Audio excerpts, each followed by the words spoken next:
नमस्कार मैत्रिणींनो, कसे आहात? मजेत आहात ना? तर मी आज वांग्याचं भरीत करणार आहे. तर मी हे छोटे छोटे असे वांगे आणली होती, त्यांना होल पाडले काटा चिमच्याने आणि तव्यावर अशी मी भाजून घेते तेल लावून. हे बघा भाजले गेले, तिथे हे मऊ झाले छान. आता मी यांना काय करणार, मी हा तवा आता खाली उतरते गॅसवरून. त्यावर 5 मिनिटं झाकण ठेवणार आहे.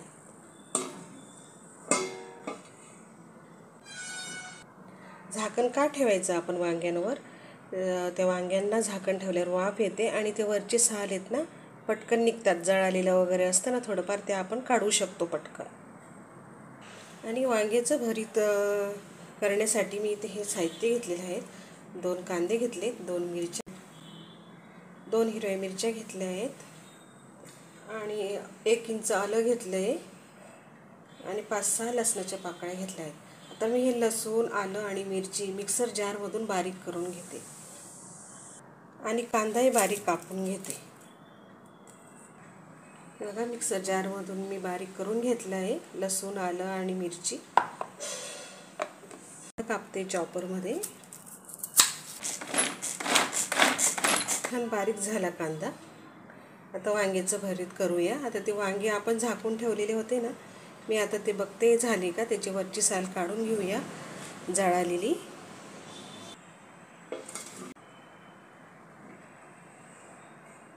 बघा थंड झालेत. आता मी त्यांची साल काढून घेते.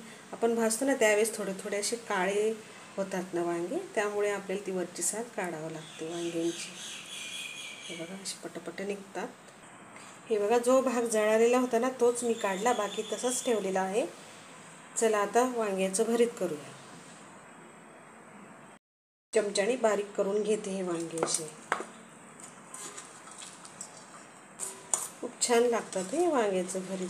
तुम्ही पण करत असाल ना? तुमची पण कुठली पद्धत असेल ना ह्या वांग्यांचं भरीत करण्याची, ती मला सांगा कमेंटमध्ये. आणि माझी ही रेसिपी कशी वाटली तुम्हाला तेही सांगा मला कमेंटमध्ये. माझ्या रेसिपी ना खूप साध्या आणि सिंपल असतात आणि पटकन होणारे असतात. हे रोजच्या भाज्या आपण जे करतो ना त्या माझ्या रेसिपीमध्ये असतात. हे बघा वांगे मी कुस्करून घेतलेले आहेत. आता गॅसवर कढई ठेवते आणि वांग्याचं भरीत करते. आणि माझ्या बोलण्यातून भाषेतून काही चुका होत असेल तर मला प्लीज माफ करा. मला इतकी बोलायची सवय नाही ना, तर त्यामुळे माझ्याकडनं एखादा शब्द जर चुकून निघाला असेल तर प्लीज मला माफ करा. कढईमध्ये तेल टाकले. आता तेलामध्ये मोहरी घालते. मोहरी तडतडली. आता त्यामध्ये मी जिरे घालते आणि कांदाही घालूया.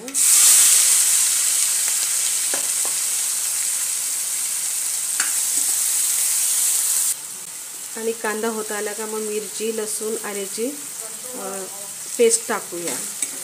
आपण जर आधीच टाकलं ना तर मग ती जळून जाते, कांदा कच्चा असतो, त्यामुळे मी नंतर टाकते. मीठ टाकते. मी कांद्यामध्येच मीठ टाकते कारण की कांदा पटकन भाजला जातो आणि भाजीलाही सगळीकडनं लागतं.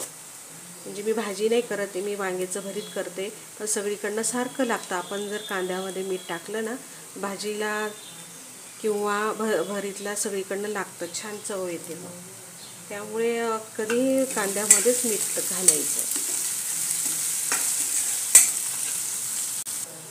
आता ह्यामध्ये हे कांदा होत आला आहे बघा, गुलाबीसर झालेला आहे. त्यामध्ये मी आता हे बारीक केलेलं लसूण, आलं आणि हिरवी मिरची घालते.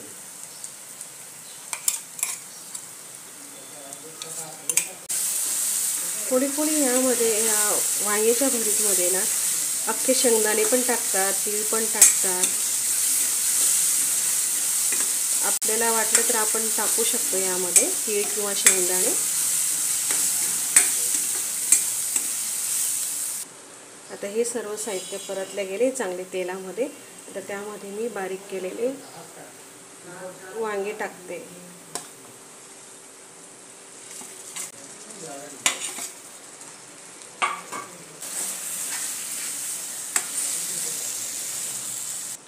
तेलामध्ये 4-5 सेकंद परतून घ्यायचे वांगे चांगले. कढईवर आपण झाकण ठेवू वाफ येण्यासाठी मिनिटं. आता झाकण उघडून बघते वाफ आली का चांगली. हे बघा किती सुंदर झाली. हळद नाही टाकायची भरितामध्ये, त्याच्यामुळे ना हळदीमुळे रंग बदलून जातो भरिताचा. मी देठ पण टाकलेत वांग्याचे, आम्हाला आवडतात ना वांग्याची देठ, मी ते पण टाकलेले. आता ह्यामध्ये वरून कोथिंबीर टाकते.